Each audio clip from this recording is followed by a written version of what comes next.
Nah, sudah. Oke. Zaki, kalau Allah punya anak, apakah kamu akan menyembahnya?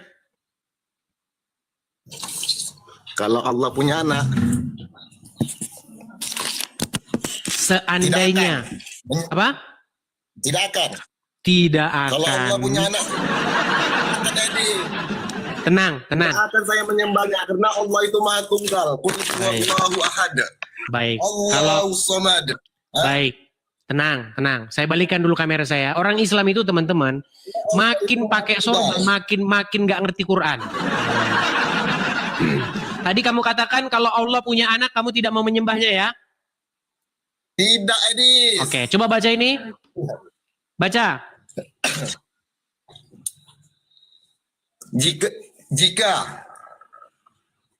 Jika benar Tuhan yang Maha Pemurah mempunyai anak, maka akulah Muhammad orang yang mula-mula memuliakan anak itu. Nah.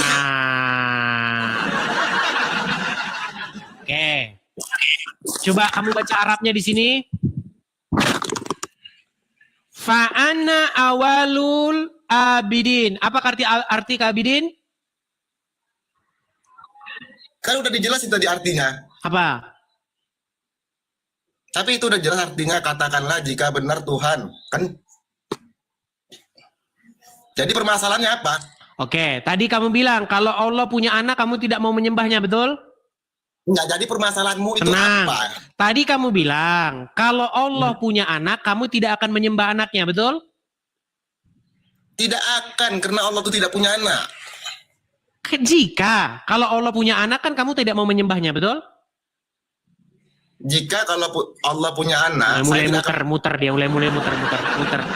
Zaki, tadi kamu bilang sama saya, kalau Allah punya anak, seandainya Allah punya anak, maka kamu tidak akan menyembah anak tersebut, betul? Betul. Ternyata di sini, kalau dia punya anak, maka Muhammad akan menyembah anak tersebut, betul? Betul. Nah, berarti kamu bertolak belakang nggak? Kamu gontok-gontokan nggak sama Muhammad di sini? Tidak ada, intinya gini.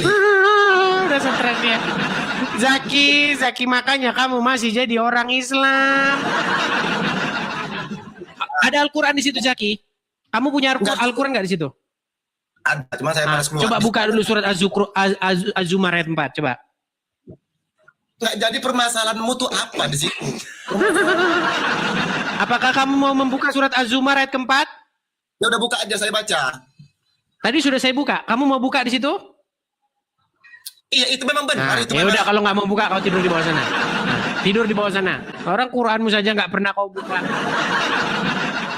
Itulah teman-teman yang menyebabkan orang Muslim ngeyel, bandel karena mereka melawan isi Qurannya sendiri.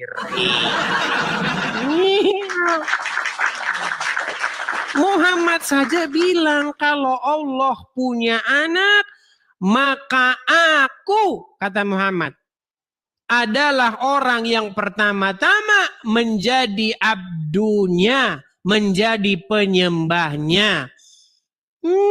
Gimana? Dengan bangganya kamu mengatakan tidak mau menyembahnya. Ya, Oke, Ridwan. Muslim ya Bang Ridwan ya? Iya. Oke, Muslim. Bang Ridwan lanjut nih. Kalau atau seandainya jika Allah punya anak, apakah engkau bersama dengan Muhammad akan menyembah dia? Tergantung, Bang. Tergantung. Baik.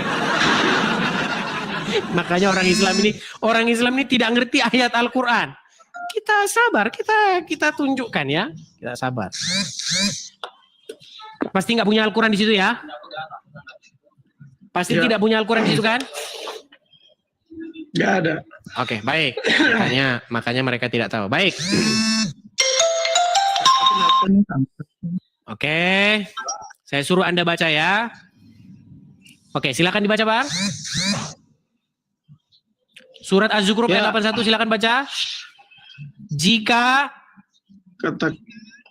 jika benar Tuhan yang Maha Pemurah mempunyai anak, maka akulah orang yang yang memuliakannya. Oke, memuliakan di sini sebenarnya menyembah, Bang, karena kata-kata itunya abidin ya. Oke, jadi menurut Muhammad, kalau Allah punya anak, maka Muhammadlah orang yang pertama kali akan menyembah dia, betul? Itu kan tanda kurung, Bang. Maksudnya gimana? Itu kan nama Muhammad tanda kurung kan? Jadi aku di sini siapa?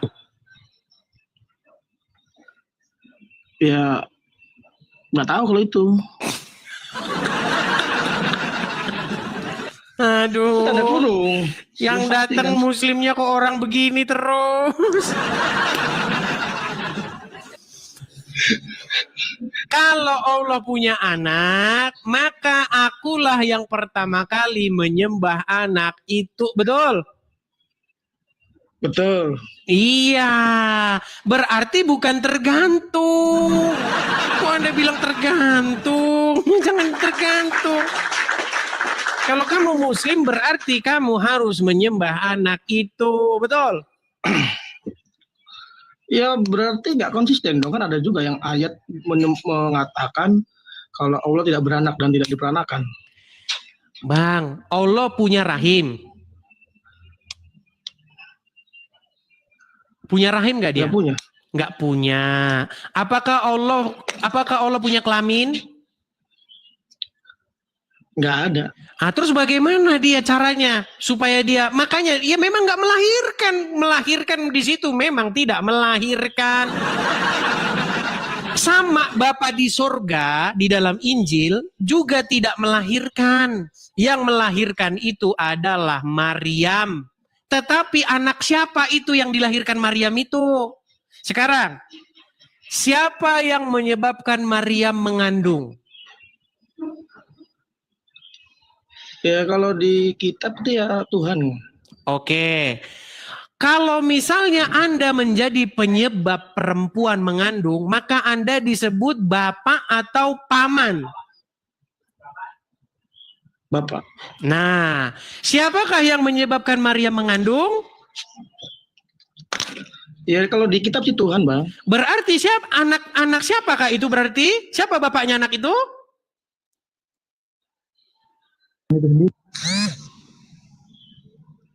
Siapa bapaknya anak itu? Tuhan itu sendiri, Bang. Nah, iya. Makanya saya bilang, dia menurut Al-Quran Isa itu anaknya Allah. Aduh, susah ya orang muslim. Makanya Faruk tadi nggak berani jawab. Orang Islam itu cara muternya itu harus domir, isim mustarok, balaghah, mantek, bayan.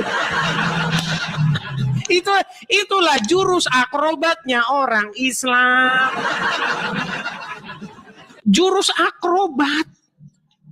Kalau mereka mau menggunakan akal sehatnya, pasti jawabannya seperti yang Anda katakan. Isa adalah anak Tuhan. Oke lah, kita berikan kesempatan nih pada yang lain ya. Oke bang ya, baik. Aduh. Kenapa teman-teman kalau muslim datang, kalau dia mau jawaban yang simple begitu, mereka pasti akan mengiyakan saya. Tetapi kalau mereka mau berbelit ya seperti itu tadi. Ya kan? Domi,